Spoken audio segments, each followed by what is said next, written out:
Zero level से लिखा हुआ है, बिल्कुल मैथ ऊपर लिखा हुआ है जीरो लेवल से। तो यहाँ पर देखिए आप कृपया, इसमें इम्पोर्टेंट फैक्ट में लिखा हुआ है किसी संख्या में शून्य का गुणा किया जाए या शून्य में किसी संख्या का गुणा किया जाए, गुणनफल शून्य प्राप्त होता है। यानी कहने का मतलब है कि किसी संख्या में शून्य का गुणा किया जाए या शून्य में किसी संख्या से गुणा किया जाए, गुणनफल हमेशा शून्य प्राप्त होता है। जैसे a इंटू जीरो, यानी a का गुणा जीरो से करोगे तो जीरो प्राप्त होगा, तो जीरो का गुणा a से करोगे तो जीरो प्राप्त होगा। एक और तरफ देखेंगे जब एग्जाम्पल में, जैसे 5 का गुणा जीरो से करोगे तो जीरो, जीरो का गुणा 5 से करोगे तो जीरो। अब संख्या देखो इस तरह लिखी हुई है 8 गुणा जीरो गुणा 9 गुणा 6, यानी आप इधर से कर लो किधर से भी कर लो। 9 6 54, 54 का गुणा जब जीरो से करोगे तो जीरो हो जाएगा, फिर 8 से करोगे तो फिर जीरो। ठीक है, देखिए दूसरे पॉइंट में क्या कह रहा है, शून्य में किसी संख्या से भाग दिया जाए तो भागफल शून्य प्राप्त होता है। यानी शून्य में किसी संख्या से भाग दिया जाए तो भागफल हमेशा शून्य प्राप्त होता है। एग्जाम्पल में देख सकते हो आप, शून्य में यानी शून्य में a से भाग देंगे तो हमेशा शून्य प्राप्त होगा। इस तरफ देखेंगे, अब देखो ये शून्य है, इस शून्य में 7 से भाग दिया हमने तो शून्य प्राप्त होगा, शून्य में 39 से भाग दिया तो शून्य प्राप्त होगा, शून्य में 484, इसी प्रकार कोई कितनी भी बड़ी संख्या क्यों ना हो, अगर शून्य में हम भाग देंगे किसी संख्या से तो वो हमेशा शून्य ही प्राप्त होगा। पॉइंट नंबर 3 में देखिए आप कृपया, किसी संख्या को शून्य से भाग दिया जाए तो भागफल इन्फिनिटी यानी अपरिभाषित प्राप्त होता है। ठीक है दोस्तों, यहाँ पर कृपया इस चीज को आप ध्यान से देखेंगे कि किसी संख्या को शून्य से भाग दिया जाए तो भागफल इन्फिनिटी यानी अपरिभाषित, कोई परिभाषित नहीं है, प्राप्त होता है। एग्जाम्पल जैसे 17 में हमने शून्य से भाग दिया तो अपरिभाषित, a में जीरो से भाग दिया तो अपरिभाषित, 8 में जीरो से भाग दिया तो अपरिभाषित, 640 में जीरो से भाग दिया तो अपरिभाषित। आप चाहो तो इससे कैलकुलेटर में या मोबाइल वगैरह में करके देख सकते हो। ठीक है दोस्तों, इस प्रकार हमारा चौथा फैक्ट है। तो आप चौथे फैक्ट की तरफ देखेंगे, चौथा फैक्ट क्या कह रहा है, देखिए एक बार मैं नीचे की तरफ घुमा देता हूँ इसको ताकि आपको कोई परेशानी ना हो। ठीक है, चौथे फैक्ट में देखिए क्या कह रहा है, किसी संख्या की घात शून्य होने पर उसका मान 1 होता है। यानी किसी भी संख्या की घात में शून्य है तो उसका मान हमेशा 1 होता है। जैसे 1 की घात में क्या है शून्य, तो 1 हो गया। एग्जाम्पल में इधर भी देखते हैं, 17 की घात में देखो शून्य है, इसका भी मान 1, 5 की घात शून्य है, इसका भी मान 1, 350, चाहे कितनी भी संख्या क्यों ना हो, उसकी घात में अगर शून्य है तो वो पूरी संख्या 1 हो जाती है, चाहे कितनी भी बड़ी संख्या क्यों ना हो। ठीक है दोस्तों, ऐसे ही हम आगे भी देखते हैं। जैसे 5 नंबर फैक्ट में क्या कह रहा है, देखो आप देख सकते हो। ठीक है, ये 5 नंबर फैक्ट है इधर, किसी संख्या को स्वयं से भाग देने पर भागफल 1 प्राप्त होता है। देखो किसी भी संख्या को स्वयं से भाग करने पर, अब तुम्हें पता है ये तो तुम जानते ही हो, कोई भी संख्या क्यों ना हो उसमें स्वयं से भाग दोगे तो भागफल 1 ही प्राप्त होगा। जैसे a में 1 से भाग दिया तो 1, 17 में 17 से भाग दिया तो 1, यानी 17 एकम 17, 25 में 25 दिया 25 एकम 25, जीरो से जीरो नॉट डिफाइन। यहाँ पर देखेंगे यहाँ पर 1 नहीं होगा, जीरो में अगर जीरो से भाग देंगे हम तो नॉट डिफाइन, यानी वही वाली कंडीशन ऊपर वाली कि जीरो से किसी संख्या में भाग देंगे तो अपरिभाषित, डिफाइन नहीं कर सकते। ये यहाँ पर हमेशा याद रखना कि जीरो में जीरो से भाग दे दिया तो 1 नहीं होगा। ठीक है, ये बहुत ही इंपॉर्टेंट फैक्ट है, इस पर ध्यान रखना। अब देखो जोड़ और घटाना, संख्या को कैसे जोड़ते हैं और घटाते हैं। देखो एक नंबर पॉइंट में कह रहा है, धनात्मक संख्याएं सदैव आपस में जुड़ती हैं और चिन्ह प्लस का लगता है। ठीक है, धनात्मक संख्या सदैव आपस में जुड़ती हैं और चिन्ह हमेशा प्लस का यानी धन का ही होता है। जैसे 2 भी धन का और प्लस 5, तो ये किसकी होगा 7, 7 क्या है धन का। इसी में एक नोट में आप देखना कृपया, देखो मैं इसे थोड़ा सा उल्ली तरफ कर लेता हूँ और ताकि आपको कोई दिक्कत ना हो। ठीक है दोस्तों, ये आगे देखना, इसमें ये बहुत ही इम्पोर्टेंट चीज़ है आपके लिए दोस्तों। ठीक है, आपको ऐसा लग रहा होगा कि ये क्या पढ़ा रहे हैं सर जी हमें, आप देखना ध्यान से।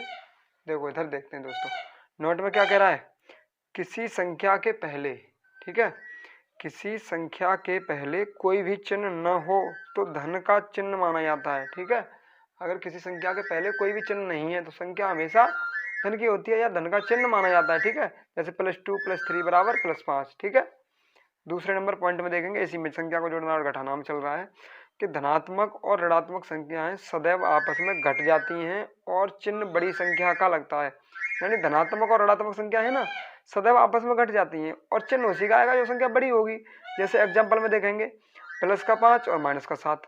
अब देखो ये सभी, ये धनात्मक है ये ऋणात्मक है, ये आपस में घट जाती हैं, ये फर्क नहीं है कि ये बड़ी है ये छोटी है, धन की बड़ी होती है माइनस की, ये कुछ नहीं है यहाँ पर। इसमें ये देखेंगे हम कि धनात्मक संख्या सदैव आपस में घट जाती है। अब 7 में से हमने 5 का घटा दिया तो 2 आया, लेकिन चिन्ह किसका आएगा, जो संख्या बड़ी होगी। अब 7 बड़ी है, माइनस का है तो माइनस का 2 कर दिया। जैसे इस तरफ देखते हैं, अब प्लस का 9 है, ये माइनस का 11 है। ठीक है दोस्तों, तो 11 में से 9 घटाया हमने, माइनस का 2 आ गया। अब देखो इधर, ये 17 प्लस का है, ये 9 माइनस का है, तो 17 में से 9 गया, 8 का आया, ये प्लस का। अभी ऊपर बताया था मैंने, किसी भी संख्या के आगे कोई चिन्ह ना हो तो संख्या हमेशा प्लस की मानी जाती है। ठीक है दोस्तों, ऐसे इधर देख लो एक तरफ, और ये माइनस का 11 प्लस का 9, अब 11 में से 9 गया 2, चिन्ह किसका आएगा, माइनस का। माइनस का 9 प्लस 17, अब प्लस का ये माइनस का, तो प्लस की संख्या बड़ी है, 17 में से 9 घटाया 8 आया, तो प्लस का आएगा। 3 नंबर फैक्टर में देखिए, ऋणात्मक संख्याएं आपस में जुड़ जाती हैं और चिन्ह ऋण का लगता है, इसे भी देखेंगे। अब ऋणात्मक संख्याएं सदैव आपस में जुड़ जाती हैं। अब माइनस की 5 और माइनस की 2 आपस में जुड़ करके 5 और 2 7 होगी, लेकिन चिन्ह किसका रहेगा, माइनस का ही रहेगा। ठीक है दोस्तों, 7 और 5 देखो, 7 माइनस का, ये 5 भी माइनस का, दोनों आपस में जुड़ गई, 7 और 5 12 हो गया, चिन्ह किसका रहेगा, माइनस का। ठीक है दोस्तों, माइनस का 8 और माइनस का 6, 8 और 6 14, माइनस का 14। ठीक है, अब आगे देखेंगे गुणा यानी मल्टीप्लीकेशन। ठीक है दोस्तों, आगे देखेंगे हम मल्टीप्लीकेशन यानी संख्याओं का गुणा। ठीक है, इस तरफ देखिए दोस्तों, बहुत ही इंपॉर्टेंट फैक्ट है ये भी। देखो, प्लस का गुणा अगर प्लस से करते हैं, ठीक है, प्लस का गुणा प्लस से करते हैं तो प्लस की ही संख्या आएगी। ठीक है, इस तरफ देखिए, 2 × 3 यानी 2 भी प्लस का और 3 भी प्लस का, तो संख्या किसकी आई, 6, यानी 2 2 3 6, ये प्लस का आया। प्लस का गुणा अगर माइनस से करते हैं तो माइनस आएगा, ये हमेशा याद रखना, अगर प्लस का गुणा माइनस से करेंगे तो माइनस आएगा। और 2 × 3 यानी 2 प्लस का और 3 माइनस का, 3 दूनी 6 होगा, लेकिन चिन्ह किसका लगेगा, माइनस का। ठीक है दोस्तों, माइनस का गुणा प्लस से करेंगे, अब वही वाली कंडीशन, प्लस का चाहे माइनस से कर लो या माइनस का प्लस से कर लो, आएगा वही। देखिए, माइनस का गुणा प्लस से किया, फिर भी माइनस, माइनस का 2 गुणा 3 यानी 3 दूनी 6, माइनस का 6। ठीक है दोस्तों, अब ये देखिए, माइनस का गुणा माइनस से करते हैं। ठीक है, ये थोड़ी सी लिखने में मिस्टेक हुई थी, इस वजह से मैंने ऐड कर रखा था। माइनस का गुणा माइनस से करेंगे तो प्लस हो जाता है, ये चीज याद रखना हमेशा। माइनस का गुणा माइनस से करेंगे तो संख्या प्लस की हो जाती है, माइनस का 2 और माइनस का 3 यानी 3 दूनी 6 यानी संख्या प्लस की। अब देखिए, इसमें विशेष ध्यान दीजिए इधर, अगर माइनस का गुणा समबार हो तो संख्या प्लस की हो जाएगी।